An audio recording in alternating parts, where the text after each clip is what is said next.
La menstruación es el sangrado que ocurre una vez por mes generalmente en todas las mujeres en época fértil, desde que empiezan en la pubertad hasta cuando ocurre la menopausia, y es el resultado de la descamación del endometrio que estaba preparado para una posible anidación de un embarazo, que como no ocurrió la fecundación ni hubo embarazo, se descama para dar lugar a otro nuevo ciclo y una nueva preparación del útero para recibir un futuro embarazo.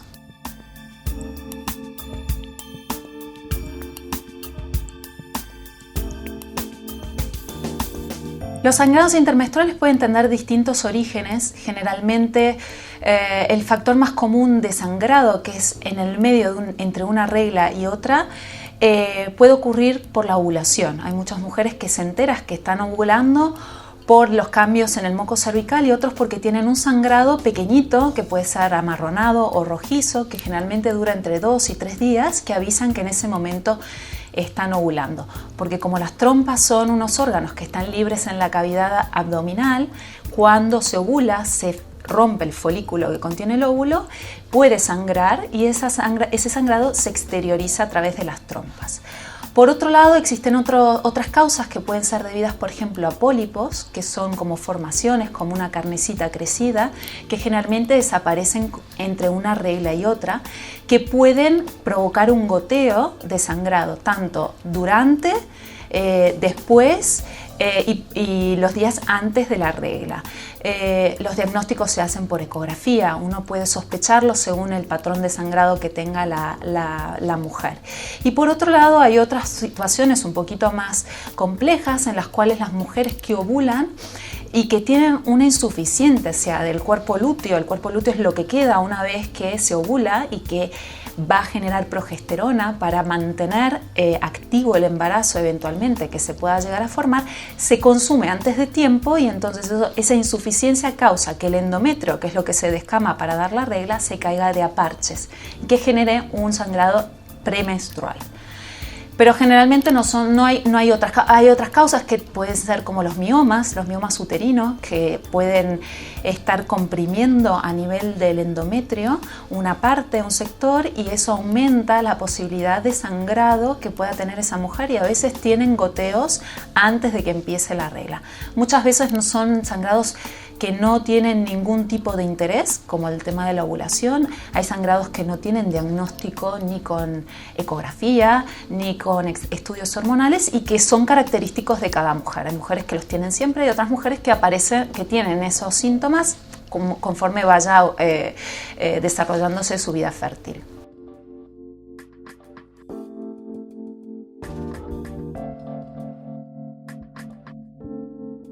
Las relaciones sexuales la afectan solamente si hay un embarazo. Si hay un embarazo, obviamente hay una concepción, y cuando se anida el embrión, automáticamente desaparece la menstruación, porque los cambios que genera un embarazo hace que el ovario solamente produzca progesterona y parte del estrógeno para darle el crecimiento adecuado al embarazo, y se ausenta la menstruación. Hay muchas mujeres que durante la menstruación, que tienen relaciones, pueden ver un aumento en el patrón de sangrado momentáneamente. Eso se debe a que el semen de los hombres contiene prostaglandinas. Las prostaglandinas hacen que se contraiga el útero y que se genere un poquito de sangrado mayor. Pero si no, no tendría por qué afectar todo lo que es el ciclo sexual femenino y eventualmente la menstruación.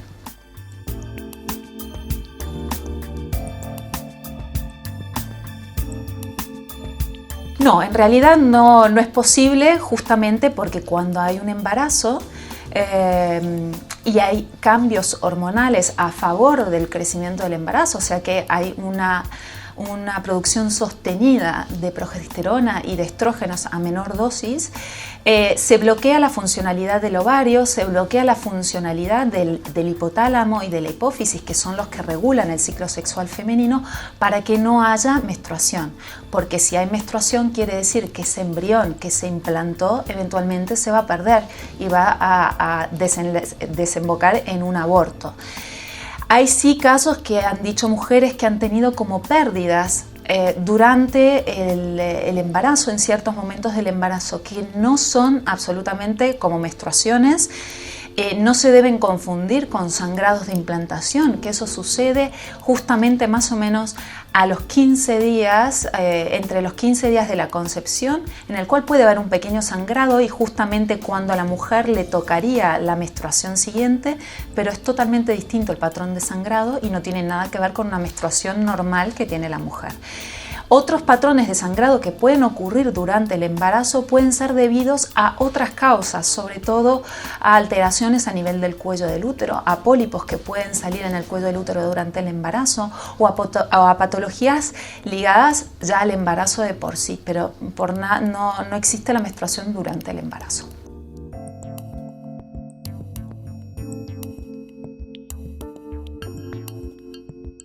La lactancia justamente es el mejor anovulatorio que existe, entonces depende si esa mujer está amamantando a su hijo o no. Las mujeres que suelen amamantar a sus hijos, que tienen tomas, que los cuales los niños empiezan a tomar el pecho cada 2 horas, suelen no ovular y por ende no existe ovulación. A medida que se van espaciando las tomas de la lactancia, el eje sexual femenino empieza a liberarse nuevamente gracias a la disminución de la prolactina, que es la hormona que genera la leche y que perpetúa todo este tema de la lactancia. Empieza a liberarse el ciclo y puede empezar a aparecer una menstruación.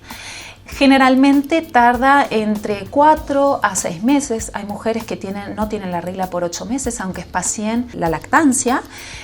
Aún así, no teniendo la regla, pueden ovular y pueden quedarse embarazadas. O sea que no necesariamente tiene que haber una regla para que se den cuenta que están ovulando. Por eso siempre decimos que hay que cuidarse cuando se amamanta un hijo, porque aún así podemos quedarnos embarazadas. Por otro lado, las mujeres que deciden no dar lactancia materna, generalmente la regla empieza a aparecer a los 2 meses del parto, porque el primer mes existe lo que se llama la cuarentena, que es un sangrado, que el patrón de sangrado siempre va menos y alrededor del día 30 o 40 después del parto suele desaparecer. Y es ahí, contando más o menos unos 30, 28 días posteriores a ese último sangrado, donde empezaría a haber una nueva regla.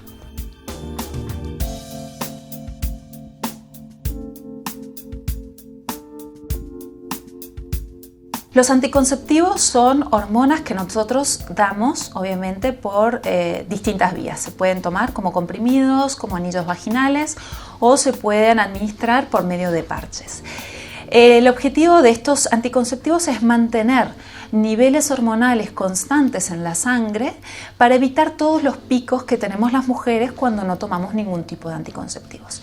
Entonces, lo que hacen esos niveles hormonales constantes es que nosotros, cuando queremos generar la menstruación, que no es una menstruación propiamente dicha, porque no estamos bajo el estímulo de la ovulación, etc., se llama deprivación. Cuando nosotros decidimos suspender esa píldora, sabemos cuándo nos va a llegar la regla. Generalmente las píldoras pueden ser de 21 o 24 días y eso hace que ciclo a ciclo, píldora, caja a caja de píldora, la mujer sepa cuándo va a venir la regla. Es un buen método también para aquellas mujeres que tienen alteraciones muy importantes de su ciclo menstrual o de la cantidad de sangrado que tienen, para regularlas y para que tengan una mejor calidad de vida también.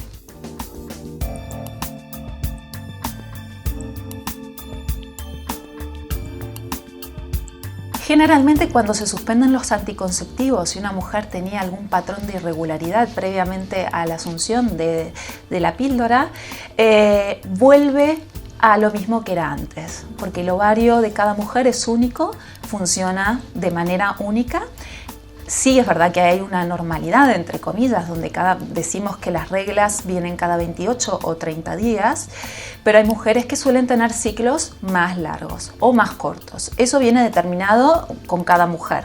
No podemos predecir qué mujer va a tener qué tipo de ciclo. Y sí, es verdad que una vez suspendido se vuelve a lo que era antes. Hay mujeres que es verdad que después de la suspensión llegan a regularse aún más. Pero esto depende también en qué momento a qué edad empieza a tomar la píldora la mujer, porque si empieza a una edad muy precoz, después de la primera regla, a los 3 años después de la primera regla, es verdad que el eje sexual femenino tarda entre 3 y 5 años en madurar, y si nosotros suministramos una píldora antes de ese tiempo, no sabemos si esa mujer va a tener un patrón regular de sangrado posteriormente. ¿Está bien? Entonces tenemos que valorar un poco todo y decirle a la mujer, avisarle que lo más probable es que vuelva al patrón de sangrado y al patrón de ritmo de reglas que tenía previo a la asunción.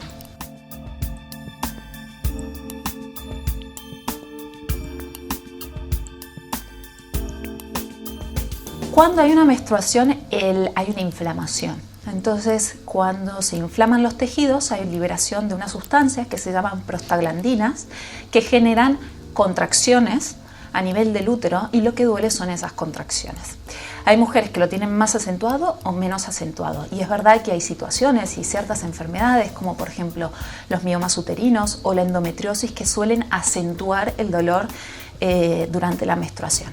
Si la mujer no tiene ninguno de esos dos tipos de, esas dos patologías, se maneja el tema del dolor con inhibidores de las prostaglandinas, que son los antiinflamatorios no esteroides, por ejemplo el ibuprofeno, el naproxeno, que inhiben esa producción de prostaglandinas para que uno no tenga dolor. Ahora, si hay otros tipos de patología, como ser la endometriosis, tiene otro tipo de tratamiento que no tiene nada que ver con el uso de los antiinflamatorios, que también se suministran para controlar el dolor. Pero el tratamiento de base es otro, que no tiene nada que ver con los dolores menstruales que tenemos todas las mujeres. Esto no quiere decir que las mujeres que padezcan de dolores menstruales tengan sí o sí endometriosis. ¿Está bien? Son dos cosas que hay que separarlas, porque la endometriosis es un diagnóstico que se hace por medio de una laparoscopia, que hay que poner como una cámara dentro de la barriga, del abdomen, y mirar a ver si hay enfermedad que se llama endometriosis. Si no, se llama el dolor durante la regla, se llama dismenorrea.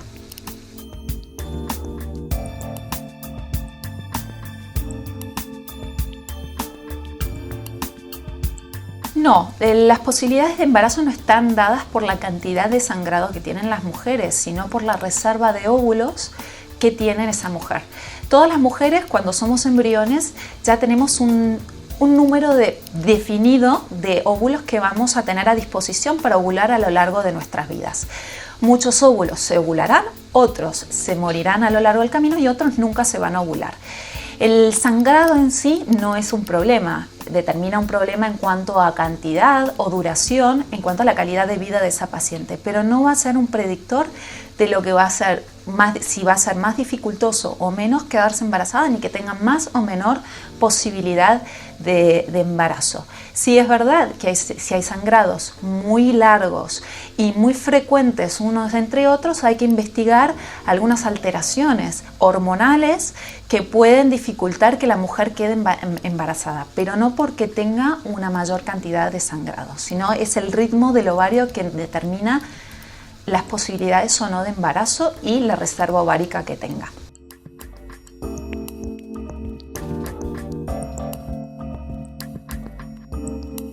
El sangrado de implantación puede existir como no. Generalmente el sangrado de implantación se da alrededor de la fecha esperada de la menstruación que tiene que venir referente al próximo ciclo de la mujer. Suele ser un sangrado muy escaso, entre amarronado y rojizo, que puede durar un día, 2 días o puede durar más tiempo. Hay algunas mujeres que tienen poca cantidad de menstruación que lo pueden confundir con una menstruación sin saber que están embarazadas. Pero generalmente las mujeres saben reconocer bien cuándo viene una menstruación y cuándo un sangrado es distinto. Por regla no es que cada vez que nos embaracemos vamos a tener un sangrado de implantación, lo más frecuente es que uno no lo tenga. Y que ante la falta se haga un test de embarazo si es que está buscando un embarazo. Y es así como muchas chicas tienen un sangrado escaso que no le dan importancia o que tienen un patrón de reglas irregulares que no se dan cuenta, piensan que es una regla y en realidad están embarazadas. Generalmente lo saben notar bien las mujeres que están buscando un embarazo. Si no, suele ser algo que se pasa de largo. Y uno no tiene que estar tampoco pendiente porque lo más probable es que ni siquiera lo tenga.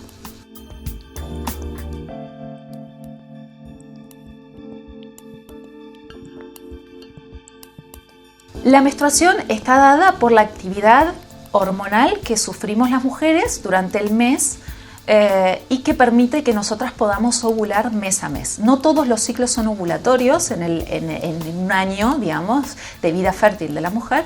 Suelen haber entre 1 y 2 ciclos que son anovulatorios. Generalmente hay alteraciones en cuanto a la fase del ciclo en donde nos encontremos.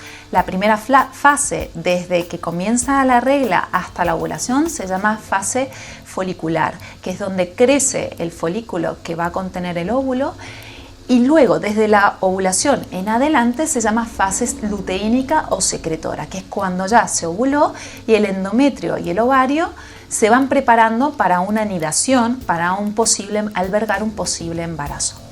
Hay algunas alteraciones que hacen que nosotras tengamos las reglas más veces en un mes, por ejemplo 2, o que no tengamos la regla, por ejemplo en 2 meses, en 3 meses o en 6 meses.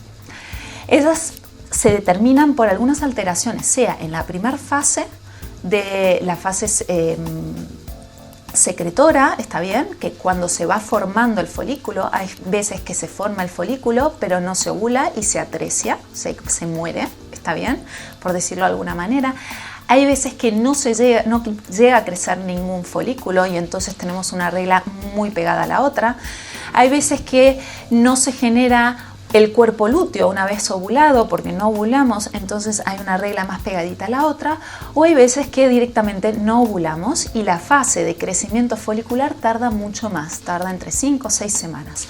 Generalmente esa alteración está dada en las mujeres que sufren del síndrome del ovario poliquístico, que es algo totalmente benigno, pero es una alteración en el funcionamiento de ese ovario que responde a cambios, sea intrínsecos del ovario, sea por estímulos externos. Por ejemplo, la sensibilidad que tiene la glucosa y la insulina en el ovario, que no sabemos cuál es la relación, pero sabemos que tiene mucho que ver.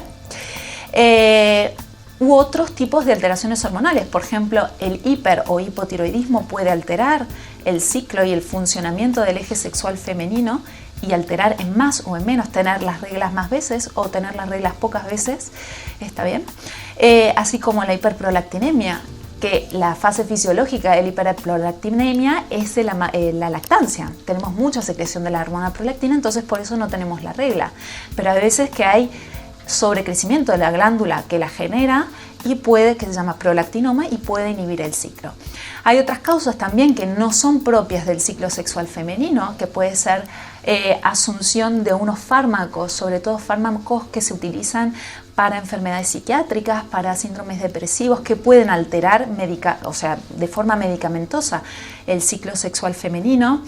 Y obviamente el embarazo es la primera causa de que no haya regla. Entonces una mujer que está en edad fértil, que tiene relaciones sexuales, por más de que use un método anticonceptivo, por ejemplo el preservativo, lo primero que hay que determinar es que no esté embarazada.